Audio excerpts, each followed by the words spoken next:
बाहर आने वाला है, उसकी तरफ देखना भी मत। हाँ, अरे मैं तो जोर से भाग लूंगा आंखें बंद करके बस। हाँ, और फिर कहीं गिर जाएगा टकरा के। तो फिर मैं करूं क्या? जब भी उस घर की तरफ देखो तो वही एक अजीब सी परछाई डांस करती हुई। चलो चलो। अरे रे, वो देखो, 2 दिन से वो आदमी एक ही जगह पर खड़ा है। अरे आदमी नहीं है, आत्मा है, आत्मा। हाँ, लगता है आत्मा अटक गई है। लेकिन ये है कौन? ये यहाँ तो वो बुढ़िया रहती थी, वो आजकल दिखाई नहीं देती। शायद मर गई है या कहीं गायब हो गई है। अरे तो फिर यार रह कौन रहा है? उसकी तो एक भतीजी भी थी। अरे हाँ, दोनों यही रहती थी। अब दोनों की दोनों गायब है, लेकिन कहाँ? पकड़ो यार, आज मैं देख के ही आता हूँ क्या है। क्या? आ रहा हूँ। समर प्लीज, पागल हो गया क्या? समर, अरे रुको ना, मैं आ रहा हूँ। यहाँ जा। प्लीज रुको, मैं आ रहा हूँ। ओके। क्या कर रहा है तू? इसको ना कुछ ज्यादा हीरो बनने की आदत है। समर प्लीज मत जाओ। समर, समर,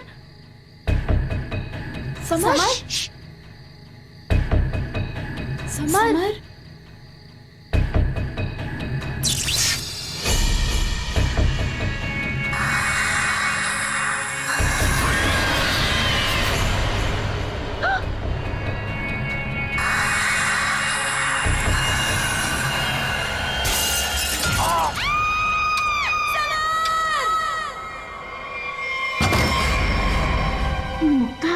क्या हुआ बेटा? हमने वो गूंज महल वाला रास्ता पकड़ा था और वो बेवकूफ समर वो महल के अंदर चला गया था। अरे पर तुम लोग उस रास्ते गए क्यों? बेटा सबर तो ठीक है ना? माँ, किसी ने अंदर से उस पे फूलदान फेंक कर मारा। हम लोग भागकर वहां से आ गए। मैंने गिनी और सबर को बोल दिया कि अब से हम उस रास्ते से कभी नहीं जाएंगे। अच्छा किया बेटा, गूंज महल से दूर रहना ही अच्छा है। आ गए? अरे कहाँ दिन भर आवारागर्दी करता फिरता है तू? भैया घर की हालत देखो क्या हो गई है। माँ की बीमारी की वजह से लोन लेने की नौबत आ गई है। ऐसे फालतू घूमने से अच्छा कोई नौकरी क्यों नहीं ढूंढ लेते? नौकरी मिल गई है मुझे। अच्छा, कौन सी बेटा? कहाँ नौकरी मिली तुझे? भैया कहाँ मिली है नौकरी? जवाब दो। गूंज महल में। ए, तुझे पता है तू क्या बोल रहा है?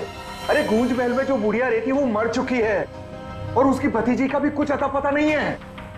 बेटा वहां पे तो आत्माएं रहती है और तू ऐसी जगह पे जाके नौकरी करेगा? नहीं नहीं, तुझे वहां जाने की कोई जरूरत नहीं है।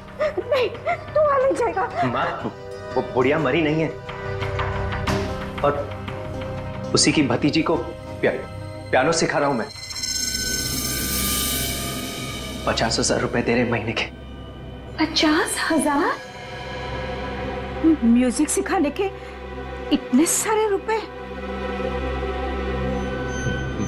माँ, मैं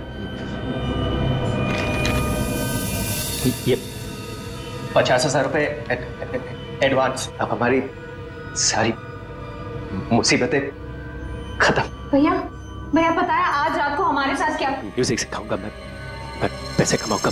म्यूजिक सिखाऊंगा, पैसे कमाऊंगा। ये लड़का कभी किसी की नहीं सुनता। तुम देख लेना, कोई न कोई मुसीबत लाके रहेगा एक दिन ये। बल्लू को नौकरी मिल गई और उसने मुझे बताया भी नहीं। और ये ऐसे अजीब से बर्ताव क्यों कर रहा है? वो देखो, देखो कैसे अपने आप से बातें कर रहा है। पता नहीं किससे बातें करते रहता है। बल्लू, बल्लू। हाँ हाँ हाँ, मुझे जाना होगा समर। बल्लू हमारी बात तो सुनो। मुझे काम के लिए लेट हो रहा है। गूंज महल में मेरा इंतजार हो रहा है। बल्लू, बल्लू मेरी बात सुनो, वहां मत जाओ। मैं नहीं जानता कि तुम क्या कर रहे हो, लेकिन वहां जान का खतरा है। ये देखो मेरे साथ क्या हुआ है।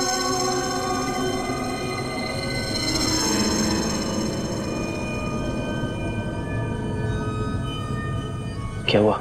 कल गूंज महल में एक औरत ने मुझ पर हमला किया। नहीं, ऐसा नहीं हो सकता। वहां तो सरिता आंटी और उनकी भतीजी ईशा ईशा ईशा रहती है। वो बहुत अच्छे लोग हैं, ऐसा नहीं कर सकते।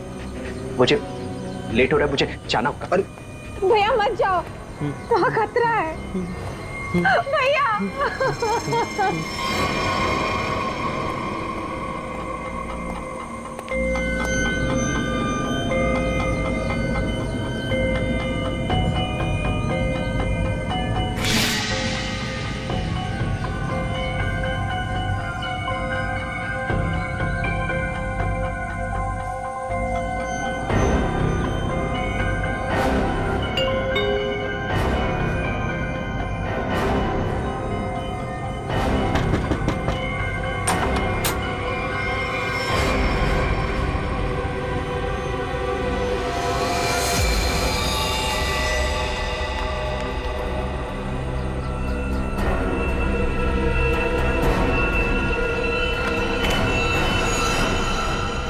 मैंने तो इस लड़के से सारी उम्मीद ही छोड़ दी है।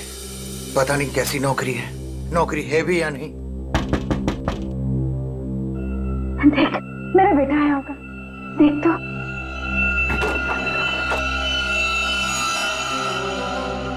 भैया भैया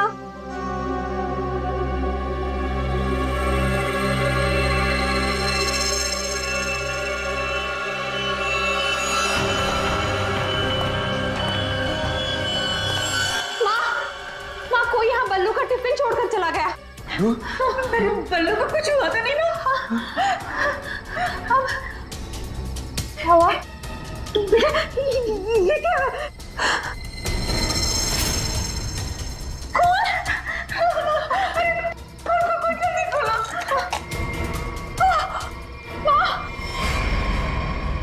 ये है वो गूंज महल जहाँ पे आपका बेटा बलविंदर यानी बल्लू कल आया था और उसके बाद से वो वापस नहीं आया।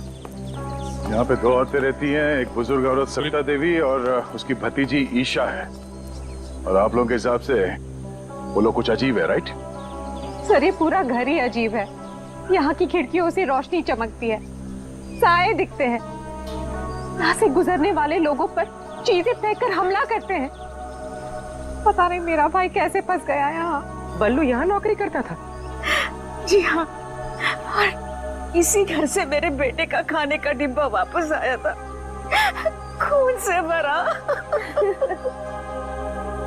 और सर जब पता लगाने के लिए मैं अपने दोस्तों के साथ यहाँ आई थी तो हमने दरवाजा खटखटाया, आवाजें लगाई, डोरबेल बजाया, लेकिन किसी ने जवाब नहीं दिया। सर यहाँ मेरे बेटे के साथ जरूर कुछ हुआ है। उन लोगों ने जरूर कुछ किया है सर। प्लीज मेरे बेटे को बचा लीजिए।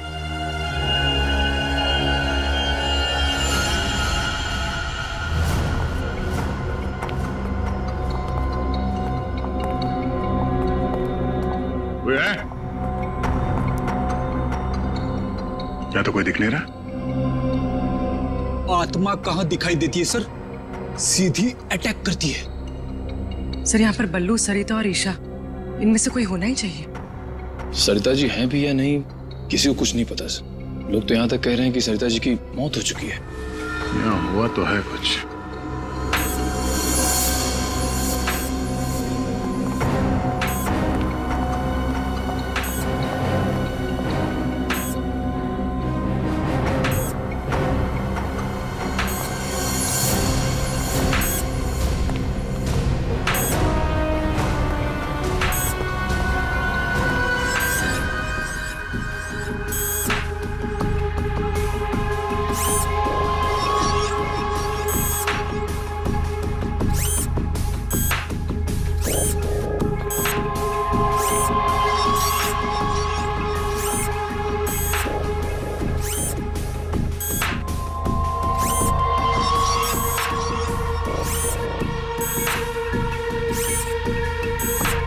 सर ये क्या है तो ये इंसान ही, मगर मैकेनिकल पुतला बना दिया है।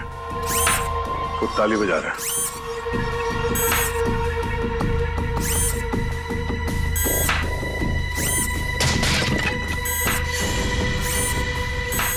निखिल, नजर रखो इस पे, हम लोग देखते हैं।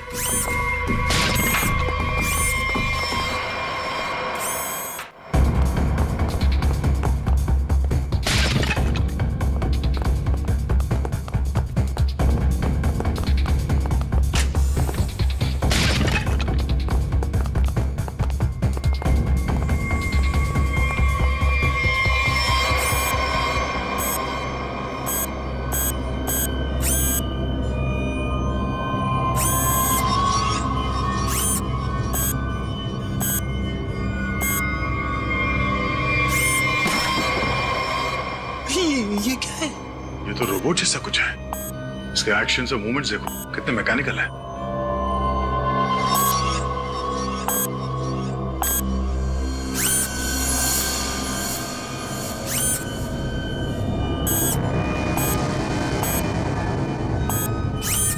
सर ये यहाँ आए कैसे और इन्हें रोकेंगे कैसे? अब इसे तो टेक्निकली रोका जा सकता है।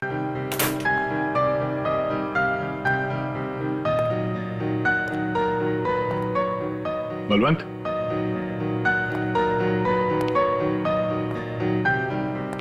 बल्लू, बल्लू,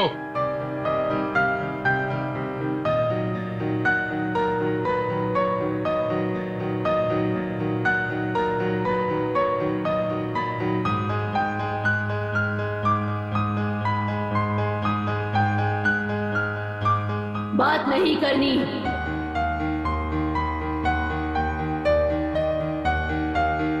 क्या हो गया तुम्हें? और तुम ये लड़की की आवाज में बात क्यों कर रहे हो? और ये तुम्हारे कपड़ों पे ये खून कैसे? हैं? बल्लू इधर देखो, मैं तुमसे कुछ बात कर रहा हूं, मेरी तरफ देखो।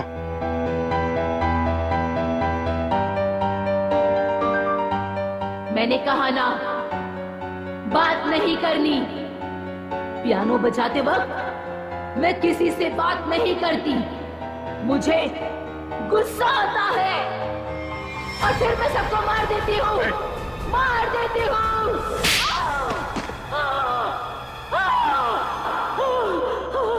बोलो, बोलो।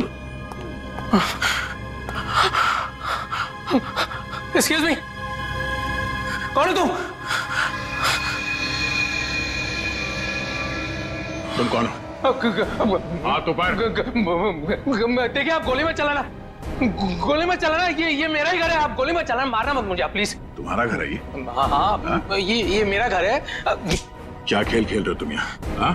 और तुम्हारे घर में ये सब लोग कौन है? शायद ह्यूमन मशीन्स हैं जो तुम्हारे इशारे पे नाच रहे हैं। क्यों? सर ये क्या कह रहे हैं आप? मैं नहीं जानता सर मेरी कंसर्न क्या आपको बताता हूँ सर। ये मेरा घर है और यहाँ पर जो है ना सर, मेरी सरिता आंटी और मेरी एक कजिन है ईशा, वो रहती है सर। वो कैसी है वो देखने के लिए आया था सर मैं। That's my only concern. ये कौन है मैं नहीं जानता। आप कौन? सीआईडी। सीआईडी? मेरा नाम आकाश है। मैं सूरत में रहता हूँ सर, और यहाँ पर है ना हर 2-3 महीने में एक बार आता रहता हूँ। सर प्रॉब्लम क्या हुई मैं आपको बताता हूँ। उनका फोन है ना स्विच ऑफ आ रहा था, तो मुझे पता नहीं चल रहा था कि क्या हुआ है। और फिर अब यहाँ पर आकर देखता हूँ तो आपको यहाँ पर ये इसके शर्ट पर खून लगा है सर। मेरी आंटी और ईशा को इसने कुछ किया तो नहीं ना सर? इसने मार तो नहीं डाला ना उन्हें सर?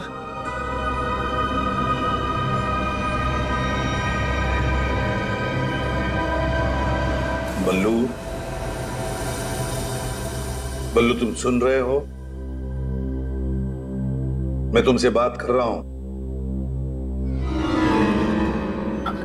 हाँ, अब मुझसे कुछ पूछ रहे हैं? हाँ। क्या हुआ?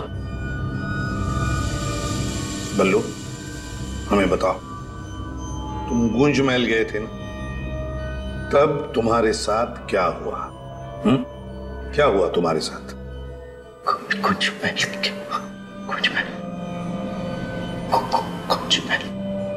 तुम ईशा को म्यूजिक सिखाने गए थे ना वहां पे? वहां पे क्या हुआ था?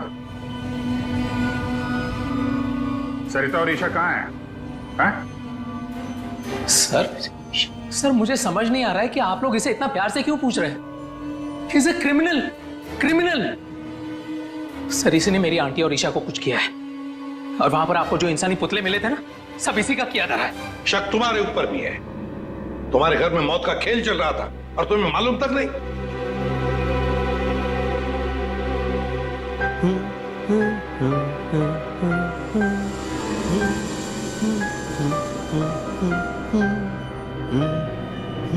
सचिन, वो फोटोग्राफ दिखाओ।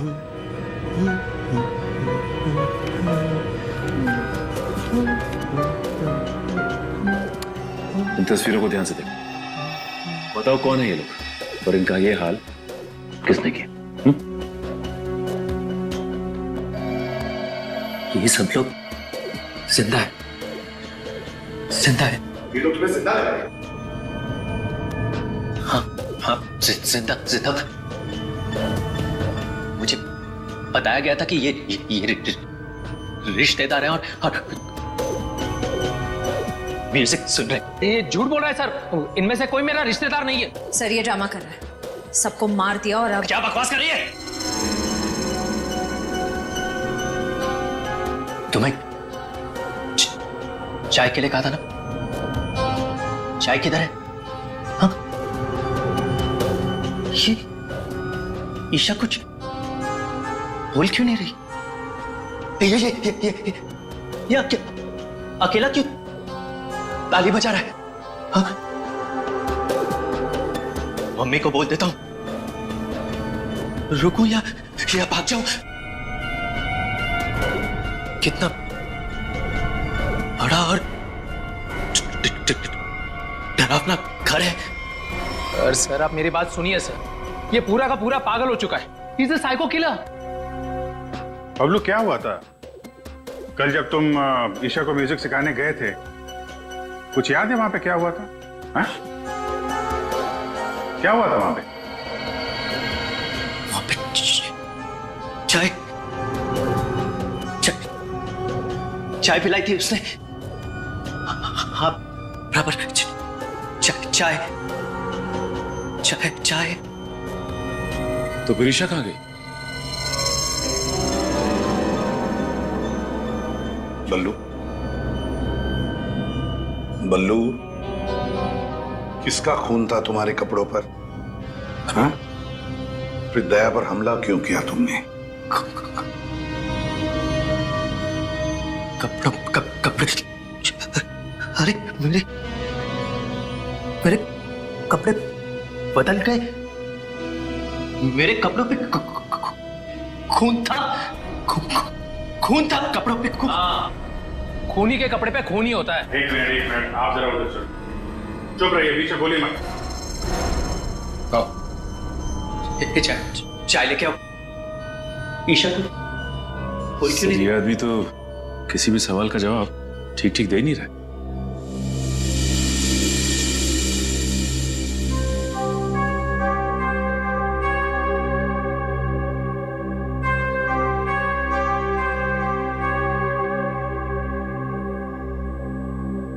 अभिजीत, इस बल्लू की मेडिकल जांच करवाते हैं, पता तो चले ड्रामा कर रहा है या वाकई इसके दिमाग के साथ कोई प्रॉब्लम है।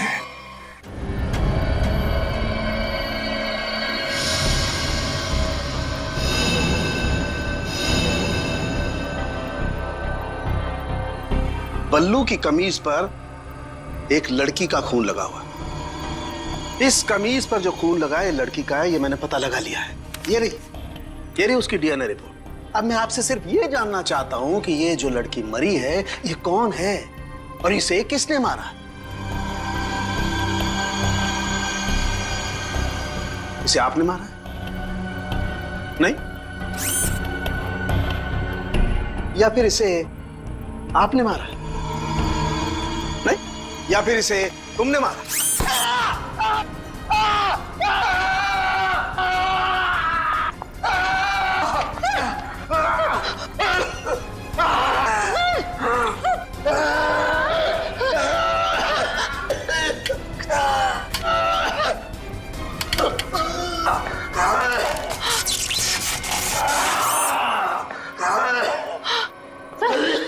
ठीक हो? ठीक हो? गॉड! क्या हुआ? सर इस पुतले के हाथों में सर की गर्दन अटक गई थी। बहुत जल्दी छूट गए। हाँ, छोड़ दिया, बहुत जल्दी छोड़ दिया, क्योंकि ये पुतले ना तो मशीन है ना ये पुतले पूरी तरह से इंसान है। तो फिर ये टैक्सीडर्मी और रोबोटिक का मिला जुला रूप है। सर ये टैक्सीडर्मी और रोबोटिक्स क्या होता है? पंकज, टैक्सीडर्मी एक कला है जिसमें जानवरों की खाल को एक खास किस्म के केमिकल में प्रिजर्व करके उनमें भूसा भर करके उनको एक आकार दिया जाता है। इन तीनों के साथ भी ऐसा ही किया गया है। इंसान की खाल को केमिकल में प्रिजर्व करके लकड़ी के पुतलों पर चढ़ाया गया है। लेकिन सर ये सब करना तो गैर कानूनी। खूनी गैर कानूनी काम ही तो करता है। यार सालुंखे, ये इंसान तो नहीं है, फिर भी ये ताली कैसे बजाते हैं, हमला कैसे करते हैं? इन तीनों के दिमाग में एक मशीन फिट कर दी गई है। इसका कंट्रोल खूनी के हाथ में, और खूनी ने उस मशीन के जरिए इनके चारों तरफ एक खास घेरा निश्चित कर दिया है।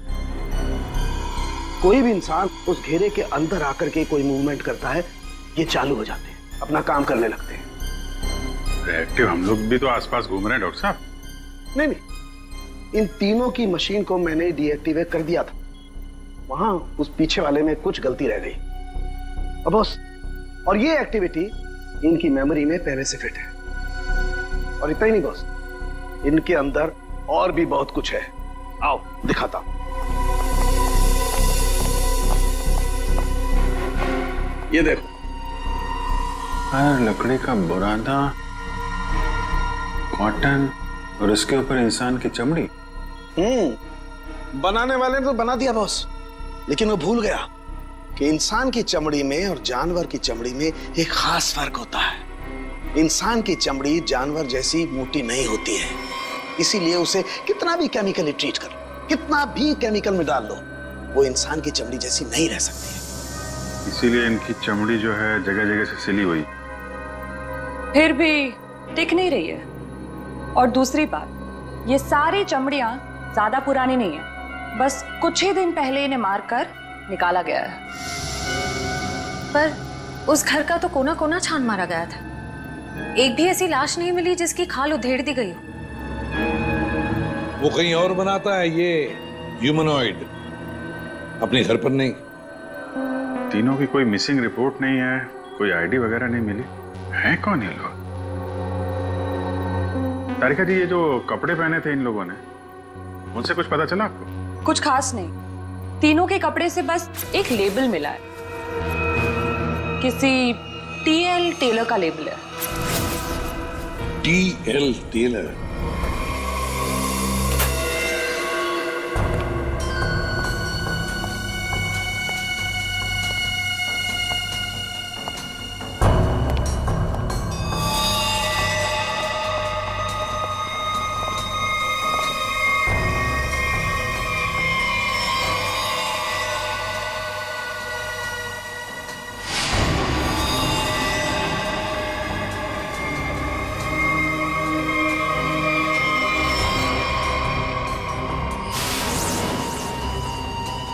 चाकू मारा कैसे?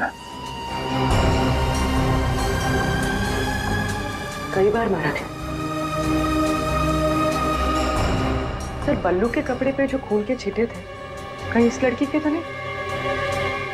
ये तो बल्लू ही बताएगा। मुंजी, असली बात ये है कि गूंज महल में से एक लाश मिली है हमें, एक लड़की की लाश। ये है वो लड़की। क्या आप जानते हैं इसे? किन्नी है ये, मेरे बेटे की दोस्त। ये मर गई क्या? तो ये बल्लू उस लड़की को जानता था सर? और मोहन जी, बल्लू के कपड़ों पर गिनी का खून है। मोहन जी, आप प्लीज थोड़ा वेट करिए, हम आपको बुलाते हैं। एसीपी सर, मैंने बल्लू की सारी रिपोर्ट्स पढ़ ली हैं। डॉक्टर सालुंखे से भी बात हुई मेरी। बलवंत के खून में ऐसे ड्रग्स हैं जिससे इंसान सच और झूठ के सपने के अंतर को नहीं समझ पाता। उसे उस वक्त जो कहा जाए उसे वही सच लगता है। तो क्या डॉक्टर साहब, ये बलवंत ड्रग के इन्फ्लुएंस में किसी को मार भी सकता है? जी, ऐसा हो भी सकता है और नहीं भी। हमने बलवंत को कुछ मेडिसिन्स दी हैं। आधी बेहोशी की हालत में हम बलवंत के दिमाग के माध्यम से वापस गूंज महल जाएंगे। क्या तुम मुझे सुन पा रहे हो बल्लू? हाँ। गुड। अब एक काम करो, अपनी आंखें बंद करो और ठीक उसी तरह वापस गूंज महल जाओ जैसे तुम पहली बार गए थे। बोलो ईशा, क्यों बुलाया? वो मेरे पास एक नौकरी है तुम्हारे लिए, करोगे? नौकरी? हाँ, तुम म्यूजिशियन हो ना, पियानो बजाते हो, मैं जानती हूँ। मैं तुम्हें 50,000 रुपए दूंगी। 50,000? हाँ, अब तुम यहाँ बैठो, कहीं जाना मत, मैं तुम्हारे लिए चाय बना के लाती हूँ, ठीक है? यही बैठना। चाय नहीं चाहिए ईशा, सुनो। ये 50,000 की नौकरी कर लूं? कर लेता हूं, पैसे अच्छे हैं, उससे माँ का इलाज भी हो जाएगा। लेकिन ये ईशा मुझे कुछ बताने वाली थी उस दिन, कुछ बोल नहीं रही, पता नहीं क्या हुआ ऐसे। और ये घर भी थोड़ा सा अजीब लग रहा है, कहीं ईशा कोई मुसीबत में तो नहीं है?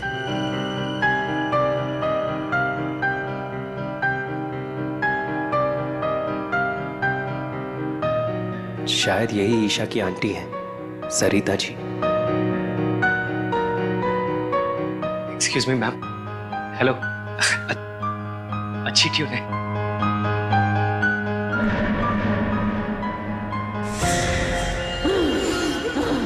नहीं छोड़ूंगी। छोड़ो। किसी को नहीं छोड़ूंगी। छोड़ो। अरे क्या कर रहे हो? बोलो। नहीं छोड़ूंगी। संभालो उसे, मार डालेगा वो डॉक्टर को। नहीं छोड़ूंगी। संभालिए आप इसे। नहीं छोड़ूंगी। बैठो। बल्लू, ये लड़की की आवाज में क्यों? छोड़ो मुझे। डॉक्टर साहब। नहीं छोड़ूंगी। पकड़िए आप इसे। किसी को नहीं छोड़ूंगी।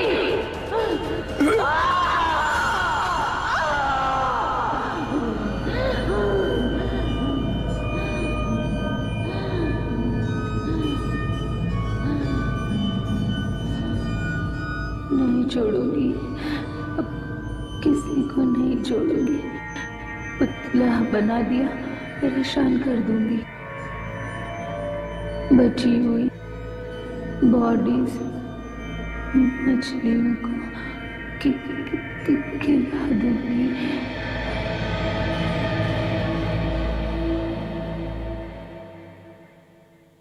डॉक्टर साहब, क्या हुआ क्या है इसे?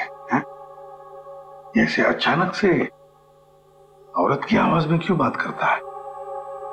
जब तक बल्लू पियानो तक नहीं पहुंचा था तब तक ये ठीक था, लेकिन जैसे ही इसके दिमाग में पियानो की आवाज सुनाई दी, ये कोई और बन गया। आपके कहने का मतलब है कि पियानो की आवाज सुनते ही ये बल्लू अपने आप को खूनी औरत समझने लगता है। मतलब ये किसी के वश में है, किसी ने हिप्नोटाइज किया है इसे। क्या लगता है आपको डॉक्टर साहब? हाँ, ये टेलर्स का पता चल गया सर, जिसने तीनों मानव मशीन के लिए कपड़े बनाए थे सर। अच्छा, टी&T टेलर्स।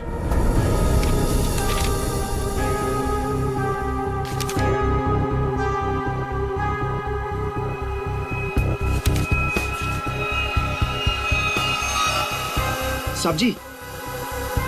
हाँ, अभी आया। देखिए सर, ये ऑर्डर एलपी प्रोडक्शन का है। 19 दिसंबर 2015 को कपड़ा दिया था और 1 जनवरी 2016 को 5 कॉस्ट्यूम और नाप भी है, और ऑर्डर देने वाली का नाम भी है, रॉबी का, और फोन नंबर भी है सर। 91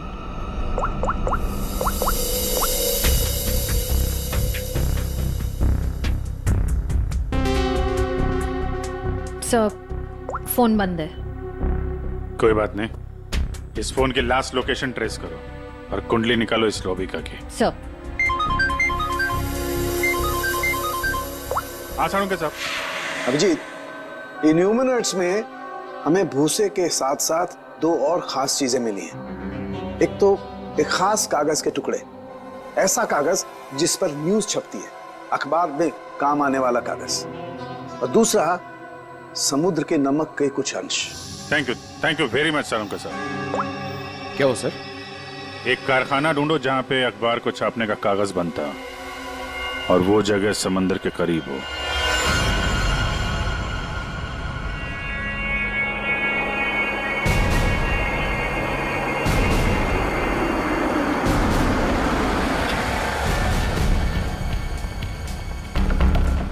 समंदर के किनारे पेपर मिल, और वो भी बंद पड़ी हुई।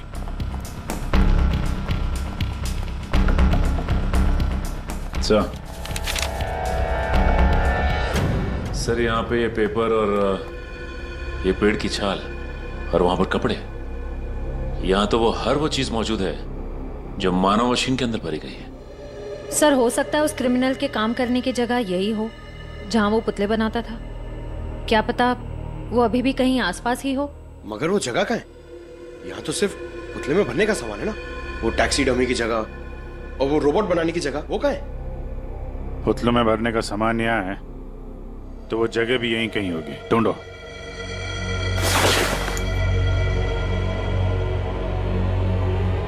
सर!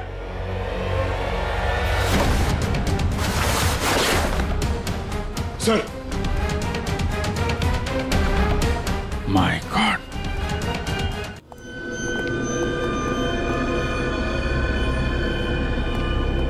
तो ये वो जगह है जहां पे ह्यूमन मशीन बनाई जा रही है।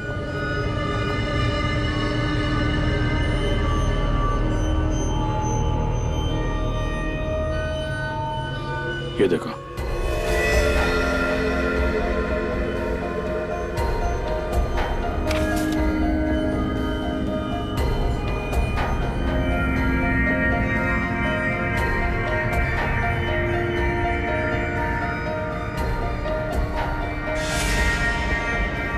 पूरा मैकेनिज्म है यहाँ पे।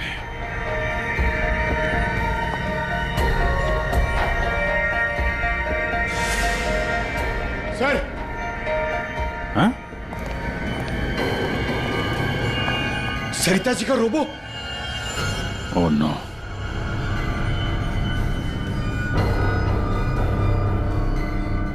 सर जल्दी आइए। सर ईशा, सर खूनी ने इसका सारा खून निकाल दिया। इसकी सांसें भी बहुत धीमी चल रही हैं। इसको हॉस्पिटल लेके चलो जल्दी। एम्बुलेंस को फोन करो। हेलो। सरिता को तो उसने रोबोट बना दिया, अब इसका भी वो हल करने वाला था। सर, रोबिका की लोकेशन का पता चल गया। आज तो हद हो गई। कब से वैनिटी में इंतजार कर रही हूँ। कोई मुझे सीन समझाएगा या फिर मैं पैकअप अनाउंस कर दूं। काजल, काजल, कहाँ हो तुम? नहीं चाहिए मुझे। काजल! सॉरी रोबिका मैडम, एक्चुअली वो स्क्रिप्ट में थोड़ा सा चेंज हुआ है। व्हाट? सीन में चेंज हुआ है? लास्ट मिनट में डायलॉग्स कैसे याद करूंगी? एनीवे, स्क्रिप्ट दो। मैम, एक्चुअली जो सीन होने वाला है ना, वो स्क्रिप्ट आपके को स्टार के पास है। How can you do this? तुमने स्क्रिप्ट मुझसे पहले को स्टार को दे दी। तुम जानती हो ना मैं कौन हूँ। शो क्विट कर दूंगी 1 मिनट में। टीआरपी नीचे और शो बंद। बोलो, क्विट करूं? एनीवे, कहाँ है वो को स्टार? मैम, वहाँ आपका नया को स्टार आपका वेट कर रहा है। ओके, अभी मजा चखाती हूँ उसको।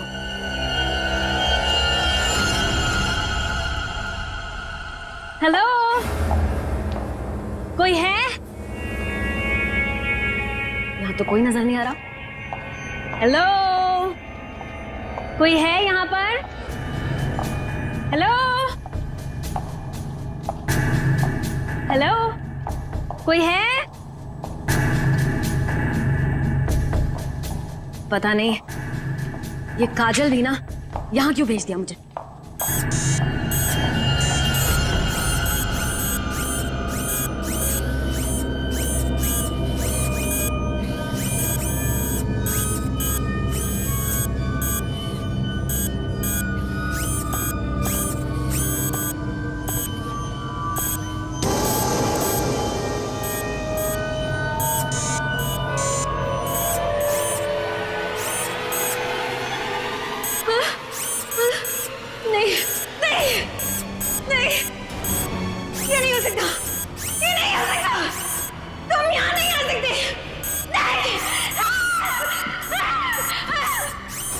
Hello miss Rubika.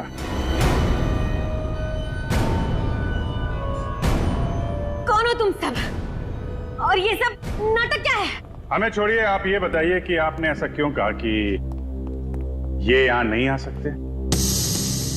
आप जानती हैं ना? वो मैं डर गई थी, इसीलिए मेरे मुंह से कुछ भी निकल गया। सच बोलिए, सीआईडी से हम लोग। सीआईडी? जी हाँ। इन मशीनी मानव के पीछे क्या कहानी है? कौन है वो 3 लोग जिन्हें तुमने इस हालत में पहुंचा दिया? ईशा और सरिता के साथ क्यों किया तुमने ऐसा?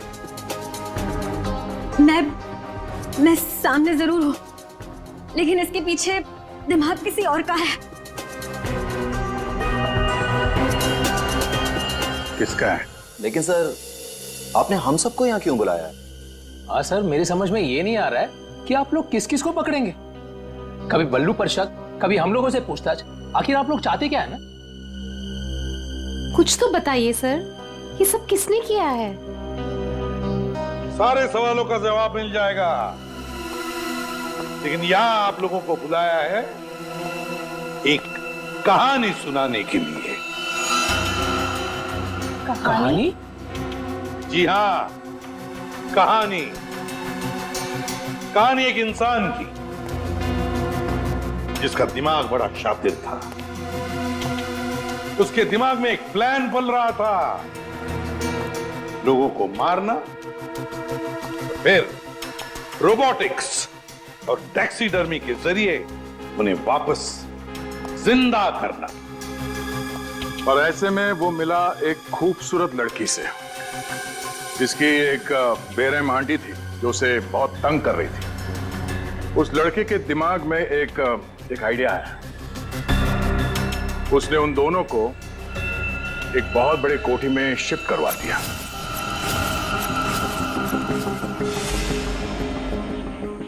Thank you so much. और फिर उस लड़के ने उस सुंदर सी लड़की को पहला झटका दे ही दिया। उसने उस लड़की की आंटी को मार डाला इसी घर में। इस तरह लड़की की आंटी बन गई इस लड़के का पहला कामयाब आविष्कार।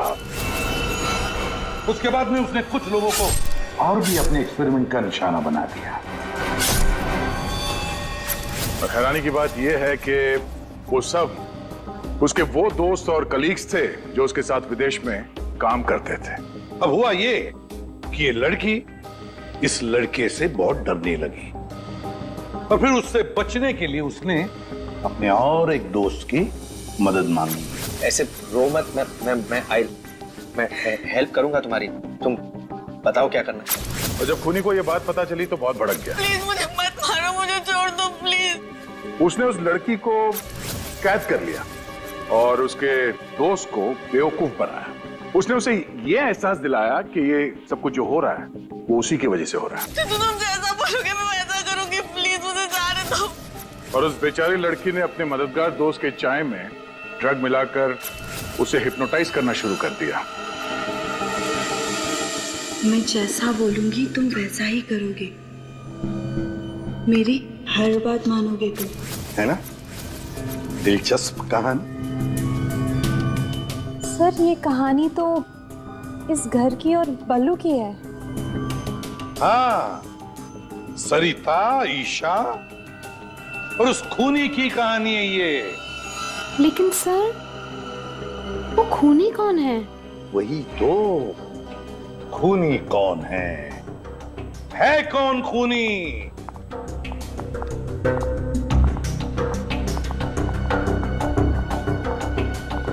कहां फंसा दिया तुमने मुझे? तुमने तो कहा था कि ये कोई एक्सपेरिमेंट है। तुमने तो खून ही कर डाले। ये सब तुमने किया समर? हाँ, ये सब मैंने किया। और ये सब मैंने किसी और वजह से नहीं। ये सब मैंने सिर्फ इसलिए किया क्योंकि मैं चाहता हूं कि साइंस की दुनिया में मेरा नाम सुनहरे अक्षरों में लिखा जाए और कि मेरे इतने बड़े एक्सपेरिमेंट को वो लड़की, वो ईशा बर्बाद कर देना चाहती थी। और इसके लिए उसने उस बल्लू से मदद भी मांगी। और तुमने बल्लू के चाय में वो ड्रग मिलाकर उसके दिमाग में ये बात बिठा दी कि वो एक औरत है और उसे लोगों को मारना है। और उसके लिए ट्रिगर थी पियानो की वो धुन। बल्लू को लगभग मेरा पूरा राज पता चल चुका था, ठीक है? और गिन्नी को पड़ी हुई थी बल्लू को बचाने की। तो अपने एक्सपेरिमेंट को बचाने के लिए मुझे को दोनों को मारना ही था। और आप बताइए, अब जो लोग मर चुके हैं उनका असली कातिल भी तो चाहिए ना लोगों को। बस इसीलिए मैंने बल्लू को फंसा दिया और गिन्नी को मार दिया। साइंस की दुनिया में अपना नाम सुनहरे अक्षरों में देखना चाहते थे तुम। दिमाग तो था, है, पर क्या करें, विकृत है, विकृत। अपने इस घटिया एक्सपेरिमेंट के लिए न जाने कितने मासूम लोगों की जानें ली तुमने। तुम्हें जीने का कोई हक ही नहीं है। फांसी होगी तुम्हें, फांसी। For more updates, subscribe to our channel, click the show links and enjoy watching the videos.